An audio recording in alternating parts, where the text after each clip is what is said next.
ሰላም ጤና ይስጥልኝ ውድ የዩቲዩብ ቻናል ተከታታዮች እንኳን በሰላም መጣችሁ። ጥሩ ጊዜያትን እያሳለፋችሁ ነበር ብዬ ተስፋ አደርጋለሁ። ለዚህ ዩቲዩብ ቻናል ደግሞ አዲስ የሆናችሁ ሰዎች ሰብስክራይብ በማድረግ ቤተሰብ መሆን ትችላላችሁ። በጣም ጠቃሚ የሆኑ የጤና መረጃዎችን የሚያገኙበት ዩቲዩብ ቻናል ስለሆነ ሰብስክራይብ ያድርጉ፣ ይጠቀማሉ።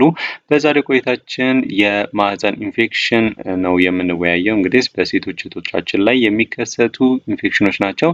በእንግሊዝኛ ፐልቪክ ኢንፍላማቶሪ ዲዚዝ ብለን እንጠራዋለን። እንግዲህ ስለዚህ ኢንፌክሽን አጠቃላይ የሆነ መረጃ እሰጣችኋለሁ። እስከ ፍጻሜ ድረስ አብራችሁን ቆዩ። በዛሬው ቆይታችን እንግዲህ ስለ ማህፀን ኢንፌክሽን ምንነት፣ አጋላጭ ምክንያቶቹ ምን እንደሆኑ፣ ምልክቶቹ፣ ጉዳቶቹ፣ ምርመራ እንደገናም ደግሞ ህክምናውንና መከላከያ መንገዶችን እያንዳንዱን እንወያያለን። ስለዚህ ሙሉ ቪዲዮን እያያችሁ ማለት ብዙ ሰዎች ይጠይቁኛል መጀመሪያ አካባቢ ቪዲዮዎችን በማየት ብቻ ህክምናው ምንድነው ብለው ብዙ ጊዜ ኮሜንት ሴክሽኑ ላይ ይጽፉልኛልና ህክምናውም ሁሉንም ነገር መከላከያ መንገዶችንም ጨምሮ አጠቃላይ መረጃዎችን አያይዤ ነው ቪዲዮዎች የምሰራውና እስከ መጨረሻው ድረስ ማየት እንዳትረሱ ማለት እንፈልጋለሁ። ከምንነቱ ስንነሳ እንግዲህ የማህፀን ኢንፌክሽን የምንለው የላይኛው የሴቶች የመራቢያ አካላትን ላይ የሚከሰት ኢንፌክሽን ነው። ያ ማለት እንግዲህ ማህፀን እንደገናም ደግሞ የማህፀን ቱቦ እና እንቁልጢ ወይም የእንቁላል እጢ የምንለው ማለት ነው። እንቁላል የሚመረትበት እጢ እዛ ላይ ኢንፌክሽኖች ሲከሰቱ ይህንን እንግዲህ የሴት ማህፀን ኢንፌክሽን ብለን እንጠራዋለን ማለት ነው። ወይም ፐልቪክ ኢንፍላማቶሪ ዲዚዝ እንለዋለን። ይሄም የማህፀን ክፍል ይትረሳል። እንደገናም ደግሞ የማህፀን እነዚህ ዩትረሶችን ከእንቁልጤ ጋር የሚያገናኘው ቱቦ አለ ማለት ነው። ፋሎፒያን ቲዩብ የምንለው ይህ የማህፀን ቱቦ ነው። እሱንና ይሄ እንቁልጤን ጨምሮ ወይም የእንቁላል እጢን ጨምሮ የሚከሰት ኢንፌክሽን ከሆነ ይህንን የማህፀን ኢንፌክሽን ወይም ፐልቪክ ኢንፍላማቶሪ ዲዚዝ እንለዋለን ማለት ነው። አብዛኛውን ጊዜ በግብረ ስጋ ግንኙነት አማካኝነት ከውጪ ባለው ከብልት አካባቢ የሚነሱ ባክቴሪያዎች ናቸው። እንግዲህ ወደ ላይ በመሄድ ከዚህ አካባቢ በመነሳት እንግዲህ ወደ ላይ በመሄድ እነዚህ ማህፀንን የማህፀን ቱቦና እንቁልጤን አፌክት በሚያደርጉበት ጊዜ የሚከሰት ኢንፌክሽን ነው ማለት ነው። ብዙ ጊዜ ተጠያቂ የሆኑ ባክቴሪያዎች እንግዲህ እንደነ ክላሚዲያ እና ጎኖሪያ ወይም ጨብጥ የምንላቸው የባክቴሪያ አይነቶች ናቸው ማለት ነው። ኢንፌክሽን አይነቶች ናቸው። ሌሎች መንስኤዎች ደግሞ አሉ። እነዚህ አኔሮብስ የምንላቸው የባክቴሪያ አይነቶች አሉ። እንደነ ማይኮፕላዝማ የምንለው አለ። እንደገናም ደግሞ አንዳንድ ጊዜ በውርጃ ጊዜ ወይም በወሊድ ሰዓት ጊዜ ከታችኛው ክፍል ወደ ላይኛው ክፍል የሚመጡ ባክቴሪያዎች አሉ ማለት ነው። በእነዚህ ኢንፌክሽኖች ምክንያት የሚከሰት የኢንፌክሽን አይነት ነው የማህፀን ኢንፌክሽን የምንለው ማለት ነው። አጋላጭ ምክንያቶቹ ምንድናቸው የምንለውን ስናይ እንግዲህ በአብዛኛው ጊዜ በግብረ ስጋ ግንኙነት የሚከሰት የኢንፌክሽን አይነት ነው። ስለዚህ ከአንድ በላይ የሆነ የግብረ ስጋ ግንኙነት ፓርትነሮች ወይም አጋሮች ያሏቸው ሰዎች በጣም ዲያር አት ሪስክ ማለት ነው። ለምሳሌ መልቲፕል ሴክሹዋል ፓርትነር መኖር ራሱ ለእነዚህ ኢንፌክሽኖች ለጨብጥም ለክላሚዲያም የመያዝ እድላችንን በጣም ከፍተኛ ያደርጋል ማለት ነው። ስፔሻሊ ደግሞ ለሴቶች ነው። እድሜያቸው ደግሞ ከ25 በታች የሆኑ ሴቶች ብዙ ጊዜ ሴክሹዋሊ አክቲቭ ናቸው ብለው ስለሚታወቅ በእነሱ ኤጅ ግሩፕ ላይ በዚህ ኤጅ ግሩፕ ላይ ያሉ ሰዎች ደግሞ እንደዚሁ ሪስክ አላቸው ማለት ነው። የመያዝ እድላቸው በጣም ከፍተኛ ነው ማለት ነው። ሌላኛው ጊዜ በግብረ ስጋ ግንኙነት ጊዜ አንፕሮቴክትድ የሆነ ሴክሹዋል አክቲቪቲ በሚኖርበት ጊዜ ለምሳሌ ኮንዶምን የማይጠቀሙ ከሆነ ለዚህ የበሽታ የመጋለጥ እድሉ በጣም ከፍተኛ ይሆናል ማለት ነው። ሌላኛው ደግሞ ድሮ የነበረ ፐልቪክ ኢንፍላማቶሪ ዲዚዝ ካለና ታክሞ ቢሆን ራሱ ማለት ነው ለቀጣይ የመያዝ እድሉን ከፍተኛ ያደርጋል ማለት ነው። ሌላኛው ደግሞ በማህፀን የሚገቡ እነዚህ የወሊድ መከላከያ እንትኖች አሉ፣ መንገዶች አሉ፣ አዩሲዲ የምንላቸው ማለት ነው። እዚህ ምስል ላይ የምታዩት ማለት ነው። እሱም እንግዲህ ከገባ በኋላ ወይም እነዚህ ኢንሰርት ከተደረጉ በመጀመሪያዎቹ 3 ሳምንታት አካባቢ ለነዚህ ለክላሚዲያ ጎኖሪያ የመያዝ እድላችንን በጣም ከፍተኛ የሚያደርግ ሁኔታ ነው የሚፈጠረው ማለት ነው። ስለዚህ እነዚህ የዚህ ጋር የተዘረዘሩት ምክንያቶች እንግዲህ ለፐልቪክ ኢንፍላማቶሪ ዲዚዝ የመጋለጥ እድላችንን በጣም ከፍተኛ ያደርጋል ማለት ነው። ስፔሻሊ በሴቶች ላይ ማለት ነው። የምን አይነት ምልክቶችን ያሳያል የሚለውን ስናይ እንግዲህ የታችኛው የሆድ ክፍል ወይም በታችኛው በኩል ማለት ነው ስፔሻሊ ደግሞ ከእምብርት በታች አካባቢ በጣም ህመም ይሰማቸዋል ማለት ነው። ሌላኛው ደግሞ ጀርባ አካባቢ ደግሞ ህመም፣ በዳሌ አካባቢ ህመም የሚሰማት እድሉ በጣም ከፍተኛ ይሆናል ማለት ነው። ሌላኛው ደግሞ የማህፀን በር ሲነካ የሚሰማ ህመም አለ ማለት ነው። እዚህ የማህፀን በር ማለት ሰርቬክስ የምንለው አለ። ይሄ ሰርቫይካል ሞሽን ቴንደርነስ የምንለው አለ ማለት ነው። ብዙ ጊዜ በሐኪሞች ናቸው እነዚህ የሚደረጉት ማለት ነው። ስለዚህ ሰርቬክሱ አካባቢ እነዚህ በሚንቀሳቀሱበት ጊዜ ህመም የሚሰማዎት ከሆነ ለፐልቪክ ኢንፍላማቶሪ ዲዚዝ ተጋልጠዋል የሚለውን ያሳየናል ማለት ነው። ሌላኛው ደግሞ ትኩሳት ያለባቸው ሰዎች ስፔሻሊ ደግሞ ቴምፕሬቸራቸው ከ38 ዲግሪ ሴንቲግሬድ በላይ የሆኑ ሰዎች እንደዚሁ አንድ ላይ ማለት ነው ምልክት ሊሆን ይችላል ማለት ነው። በፐልቪክ ኢንፍላማቶሪ ዲዚዝ መያዛቸውን ሊያሳየን ይችላል ማለት ነው። ሌላኛው ደግሞ ከማህፀን የሚወጡ እነዚህ ያልተለመዱ የማህፀን ፈሳሾች ሊሆኑ ይችላሉ። ሽታ ያላቸው ሊሆኑ ይችላሉ። ጠጠር ያሉ ወይም እነዚህ በጣም ውሃ የሚመስሉም ሊሆኑ ይችላሉ። ቢጫ ከለር፣ ነጭ ከለር ሊኖራቸው ይችላል ማለት ነው። ግን ያልተለመደ የማህፀን ፈሳሽ ማለት ነው። እነሱን የሚያዩ ከሆነም ለፐልቪክ ኢንፍላማቶሪ ዲዚዝ ተጋልጠው ሊሆን ይችላል ማለት ነው። እነዚህ ምልክቶች ናቸው። ሌላኛው ጊዜ ደግሞ ከሴክሹዋል ፓርትነሮቻቸው ጋር ወይም ይሄ ግብረ ስጋ ግንኙነት ከሚያደርጓቸው ሰዎች ጋር በሚገናኙበት ጊዜ ህመም ሊሰማቸው ይችላል ማለት ነው። ይህ ህመም መኖሩ ራሱ ለፐልቪክ ፒአይዲ ወይም ለፐልቪክ ኢንፍላማቶሪ ዲዚዝ የተጋለጡ መሆኑን ሊያሳይ ይችላል ማለት ነው። ሌላኛው ደግሞ የወር አበባ በማያዩበት ጊዜ ማለት ነው የሚመጣ ደም ሊያዩ ይችላሉ ማለት ነው። ግን በወር አበባ ጊዜ ብቻ የሚከሰት ደም ሳይሆን ከወር አበባ በማያዩበት ጊዜ ደም ሊያዩ ይችላሉ ማለት ነው። ሌላኛው ደግሞ ከሽንት ሲሸኑም አንድ ላይ የማቃጠል ስሜት የሚሰማዎት ከሆነ እንደዚሁ ለፒአይዲ የተጋለጡ ሊሆኑ ይችላሉ ማለት ነው። ስለዚህ እንደነዚህ አይነት ምልክቶችን የሚያዩ ከሆነ ወደ አቅራቢያ የሚገኝ የጤና ተቋም በመሄድ እንግዲህ መመርመር ያስፈልጋል ማለት ነው። ስፔሻሊ ደግሞ የማህፀንና የፅንስ ስፔሻሊስት ቢያዩትና ቢታከሙ በጣም አሪፍ ያደርግሎታል ማለት ነው።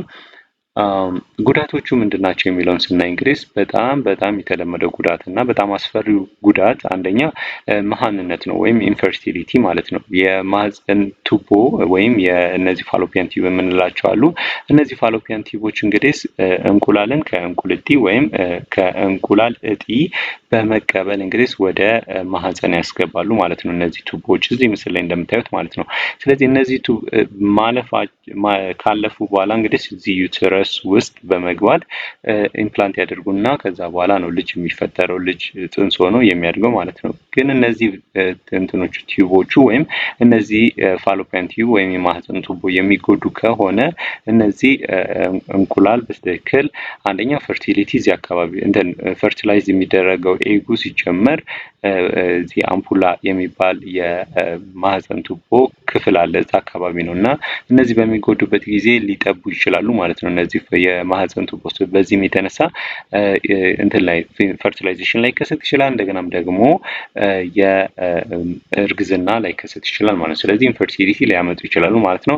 ሌላኛው ደግሞ ከማህፀን ውጪ የሆነ እርግዝና ወይም ኤክቶፒክ ፕሬግናንሲ የምንለውን ሊያስከትሉ ይችላሉ ማለት ነው። ያ ማለት እንግዲህ እዚህ ውስጥ ነው ማህፀን ውስጥ ነው መገኘት ያለበት አንድ ጤናማ የሆነ እርግዝና ማለት ነው። ስለዚህ እሱ እንዳይከሰት በማድረግ አንደኛ እዚህ ቲዩብ ውስጥ ራሱ ፈርቲላይዝ ሊሆን ይችላል ወይም ሌላ ቦታ ማለት ነው ፈርቲላይዝ ሊያደርግ ይችላል ማለት ነው። አብዶመን ወይም ከማህፀን ውጪ ሆዲካ ውስጥ ፈርቲላይዝ ሊያደርግ ይችላል። እንቁልጤው ራሱ አካባቢ ላይ ፈርቲላይዝ ሊያደርግ ይችላል እና በጣም ይሄ መጥፎ ያደርገዋል ማለት ነው ፐልቪክ ኢንፍላማቶሪ። እንደገናም ደግሞ ሰርቪክስ ታችኛው የማህፀን ክፍል ታች ወርዶ ፈርቲላይዝ ሊያደርጉላ ይችላል ማለት ነው። ስለዚህ ኤክቶፒክ ፕሬግናንሲ እንደ አንዱ ጉዳት ሊያደርስ ይችላል ማለት ነው ፐልቪክ ኢንፍላማቶሪ ዲዚዝ።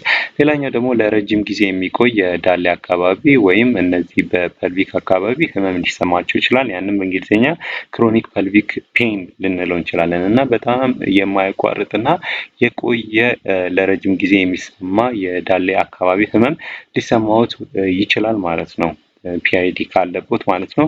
ሌላኛው ደግሞ እነዚህ የማህፀን ቧንቧ ወይም ቅድም እንዳልነው የማህፀን ቱቦ ኢንፌክሽኖች ሊከሰቱ ይችላሉ። እነዚህን ቲዩቦ ኦቫሪያን አብሰስ ልንላቸው እንችላለን ማለት ነው። ስለዚህ እንደነዚህ አይነት ያሉ ጉዳቶችን ሊያስከትል የሚችል የበሽታ አይነት ነው ማለት ነው እና በጣም ጥንቃቄ መደረግ አለበት ማለት ነው።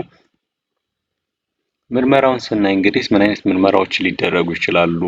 አንደኛ ፒአይዲ ወይም ፐልቪክ ኢንፍላማቶሪ ዲዚዝ ወይም የላይኛው የማህፀን ክፍሎች ኢንፌክሽን መኖሩን እንዴት ነው የምናረጋግጠው የሚለውን ስናይ እንግዲህ አንደኛ ሐኪም ጀስት ዳይሬክትሊ ክሊኒካላዊ የሆነ ምርመራ ያደርጋል ማለት ነው። ያም እንግዲህ ታሪክ ይወስዳል፣ እናንተን ይጠይቃል። ከጠየቃችሁ በኋላ እንግዲህ ይሄ ዳሌ አካባቢ ወይም እነዚህ ፐልቪክ አካባቢ ህመም እንደሚሰማዎት እንደገናም ደግሞ እነዚህ ቅድም ሆድ አካባቢ ሲነኩት እርሶ ወይም እንደገናም ደግሞ ሰርቫይካል ሞሽን ቴንደርነስ መኖሩን አለመኖሩን ቼክ ያደርግና ይሄ ፒአይዲ ሊሆን ይችላል ብሎ ይገምታል ማለት ነው። ሌላ ደግሞ እነዚህ ደጋፊ ምርመራዎች አሉ ማለት ነው። የሚያጠናክርለት እነዚህ ከክሊኒካል ምርመራን በስትክክል የሚያጠናክርለት ለምሳሌ የደም ምርመራ ይደረግና አንደኛ ኮምፕሊት ብለድ ሴል ካውንቶች ይደረጋሉ። ሌላኛው ደግሞ እነዚህ ኤስአር ሲአርፒ የምንላቸው ኢንፌክሽን መኖሩን በሰውነቶቻችን ውስጥ የሚገልጡ እነዚህ አኪዩት ፌዝ ሪአክታንቶች ናቸው። እነሱን ቼክ ይደረጋል። ከዛ ደግሞ እነዚህ ለሴክሹዋል ትራንስሚትድ ኢልነስ ምርመራ ይደረጋል።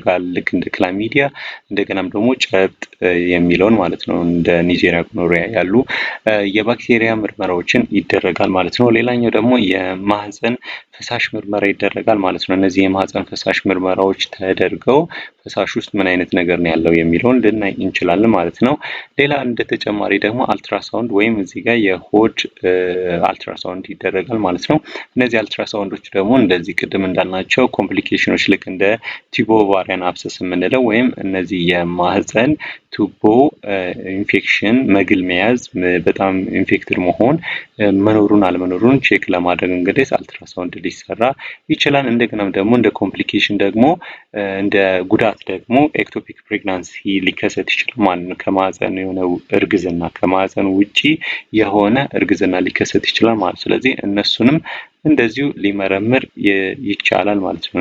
እንደዚህ አይነት ምርመራዎች ልናደርግ እንችላለን ማለት ነው። ሌላኛው ደግሞ ምን አይነት ህክምናዎችን ነው ልናደርግ የምንችለው የሚለውን እንመረምራለን። ምን አይነት ህክምናዎች አሉ የሚለውን ስናይ እንግዲህ አንደኛ እንደ ውጪ ታካሚዎች ልናክም እንችላለን። ያ ማለት እንግዲህ ሆስፒታሉ ሳይተኙ ውጪ እየተመላለሱ ሊታከሙ ይችላሉ፣ ወይም መድኃኒቶቹ ይሰጡትና ከዛ በኋላ ውጪ ሊታከሙበት የሚችል አማራጭ አለ ማለት ነው። ያም እንግዲህ ሴፍትራክሶን የሚባል በመርፌ የሚሰጥ ጡንቻ ላይ ነው የሚወጋው። ይህ ጡንቻ ላይ የሚወጋው 500 ሚሊግራም ነው። አንዴ ብቻ ይወጉና ከዛ በኋላ ሌላ ደግሞ እነዚህ ዶክሲሳይክሊን እና ሜትሮንዳዞል የምንላቸው ኪኒኖች አሉ ማለት ነው። እነዚህ በአብዛኛው የተቀሩትን ባክቴሪያዎች ከበር የሚያደርጉ ናቸው ማለት ነው። እነዚህ አይነት መድኃኒቶች ሶስቱን ኮምቢኔሽን ይሰጡትና ይታያል ማለት ነው። ስለዚህ ይህ ለ14 ቀን ይወስዳሉ። ሜትሮንዳዞልን ዶክሲሳይክሊንን ለ7 ቀን ሊወስዱ ይችላሉ ማለት ነው። ስለዚህ ይሄ መርፌውን ግን አንዴ ብቻ ነው የሚወስዱት ማለት ነው። ስለዚህ ልክ እንደታዩ መርፌ ይሰጡትና ከዛ በኋላ ሌሎቹ የተቀሩትን ቤት ይወስዳሉ። ከዛ እንግዲህ ክትትል ይደረግሎታል ማለት ነው። ስለዚህ እነዚህ የውጭ ታካሚ ከሆኑ ማለት ነው። ሆስፒታል ውስጥ ደግሞ ተኝተው መታከም ያለባቸው ደግሞ ኢንዲኬሽን አለ ማለት ነው። ለማን ነው መታከም ያለበት? ምን አይነት ታካሚ ነው ሆስፒታል ውስጥ ተኝቶ መታከም ያለበት ስናይ እንግዲህ ከፍተኛ ትኩሳት ያለባቸው ሰዎች፣ ከእርግዝና ጋር አንድ ላይ የተከሰተ ፐልቪክ ኢንፍላማቶሪ ዲዚዝ ከሆነ ያው ጽንሱ ላይ ሪስክ ስለሆነ ጽንሱን መከታተል ስላለብን ሆስፒታል ውስጥ ተኝተው መታከም አለባቸው ማለት ነው። በጣም የሚያስመልሱ ከሆነ በጣም የሚያስታውካቸው ሰዎች ከሆኑም እንደዚሁ ሆስፒታል ውስጥ ተኝተው ቢታከሙ አሪፍ ነው ማለት ነው። ሌላኛው ደግሞ የማህፀን ቧንቧ ወይም ቱቦ ኢንፌክሽን ያለባቸው ቲቦ ኦቫሪ እነዚህ ቲባል የሆነ አክሰስ ካላቸው ማለት ነው። እነዚህ የማህፀን ቧንቧ ወይም ቱቦ ኢንፌክሽን ያለባቸው ሰዎችም እንደዚሁ ተኝተው መታከም አለባቸው ማለት ነው። ሌላኛው ደግሞ እነዚህ የውጭ ታካሚዎች ሆነው እነዚህ መድኃኒቶች ተሰጥቷቸው ለውጥ የማያገኙ ከሆነ እንደዚሁ ሆስፒታል ውስጥ ተኝተው መታከም ሊኖሩባቸው ይችላል ማለት ነው። እና ማወቅ ያለባቸው ነገር ደግሞ እንደ ማሳሰቢያ ሕክምናው ሳይዘገይ ነው መጀመር ያለበት። ያ ማለት እንግዲህ አንዴ ይህን ከጠረጠሩ መቆየት የለበትም። ቅድም ያልናቸው ምልክቶች የሚያዩ ከሆኑ ቶሎ ወደ ሆስፒታል በመሄድ መታከም ያስፈልጋል ማለት ነው። ለምን ቅድም እንዳልናቸው ኮምፕሊኬሽኖቹ መጥፎ ናቸው። ከኢንፈርቲሊቲ ወይም ከመካንነት ጀምሮ እስከ መጥፎ የኢንፌክሽን አይነቶች ሊያስከትል ስለሚችል ቶሎ ብለው ቢታከሙና ቶሎ መፍትሄ ቢያገኙ በጣም ጥሩ ነው። አትሊስት ቶሎ እናክማቸውና ጉዳቶቹን እንቀንሳለን ማለት ነው። ስለዚህ መታከም አለበት። ሌላኛው ደግሞ ሲታከሙ አንደኛ ፓርትነርን መታከም አለበት ማለት ነው። ስለዚህ ሴቶች ብቻ አይደለም መታከም ያለባቸው። ሴቶች ምልክቶችን ስላዩ ብቻ እነሱ ብቻ መታከም አለባቸው ሳይሆን ወንዶችም ወይም የግብረ ስጋ ግንኙነት አጋራቸው ራሱ መታከም አለበት። ካልሆነ ያው ተመልሰው ተመሳሳይ የሆነ ሁኔታ ውስጥ ሊገቡ ስለሚችሉ ማለት ነው። ስለዚህ ሪኢንፌክሽኑ ሊጨምር ይችላል። ያ ማለት እንግዲህ አንዴ ታከሙ ከዛ በኋላ ግን ፓርትነራቸው ካልታከመ ድጋሚ የመያዝ እድላቸው በጣም ከፍተኛ ነው የሚሆነው ማለት ነው። ስለዚህ ማድረግ ያለባቸው ነገር ምንድነው ማለት ነው? ፓርትነሮቻቸው መታከም አለባቸው ማለት ነው። ለሌሎችም የእነዚህ የቫይረስ እና ለሌሎችም የበሽታዎች መመርመር ያስፈልጋል ማለት ነው። ስፔሻሊ ደግሞ የኤችአይቪ ምርመራ ማድረግ ያስፈልጋል ማለት ነው። ሁለቱም የግብረ ስጋ ግንኙነት ተሳታፊዎችን ማለት ነው። በስተመጨረሻም ደግሞ ምን አይነት መከላከያ መንገዶች አሉ የሚለውን ስናይ እንግዲህ በግብረ ስጋ ግንኙነት ጊዜ መደረግ ያለባቸው ጥንቃቄዎች አሉ። ያም እንግዲህ መከላከያዎችን መጠቀም ነው። የሚችሉ ከሆነ ሙሉ በሙሉ ፕሪቬንት ማድረግ የሚችሉት ወይም መከላከል የሚችሉት ከእነዚህ መታቀብ፣ መቆጠብ የሚሉት ህጎችን የሚያደርጉ ከሆነ ማለት ነው። ስለዚህ አንደኛ መታቀብ ያስፈልጋል ማለት ነው። ከሴክሹዋል አክቲቪቲ መታቀብ መቆጠብ ያስፈልጋል ማለት ነው። ሌላኛው ደግሞ በአንድ ፓርትነር ብቻ መታቀብ መገደብ ያስፈልጋል ማለት ነው። ያ ማለት እንግዲህ አንድ የግብረ ስጋ ግንኙነት የሚያደርጉት አንድ አጋር ብቻ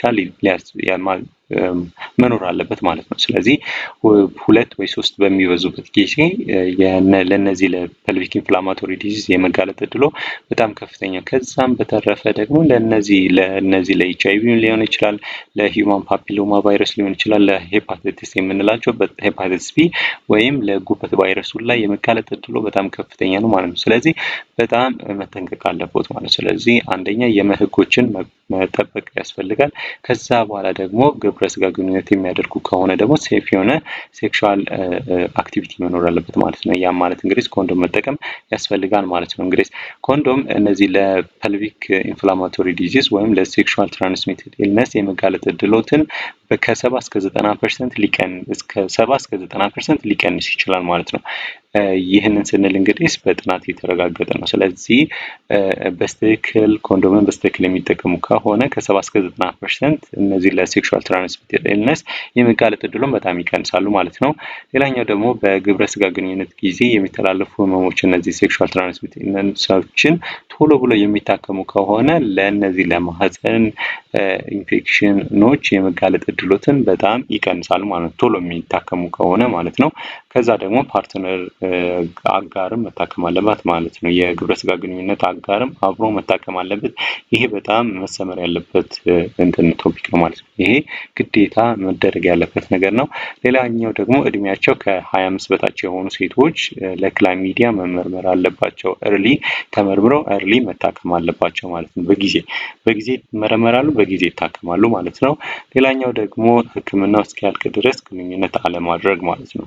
ማለት አንዴ በሽታው ተረጋገጠ እንዳለ፣ ስለዚህ መድኃኒት ተሰጥቶት መድኃኒቱን ሳይጨርሱ ድጋሚ ሴክሹዋል ኢንተርኮርስ የሚያደርጉ ከሆነ ያው እንግዲህ ልፋት ነው የሚሆነው ማለት ነው። ስለዚህ በትክክል መድኃኒቱን እየወሰዱ ከጨረሱ በኋላ እና እነዚህ ከባክቴሪያዎቹ ወይም ከኢንፌክሽኖቹ ክሊር ከሆኑ በኋላ ነው የዛን የሚፈቀደው ማለት ነው የግብረ ስጋ ግንኙነት ማድረግ ማለት ነው።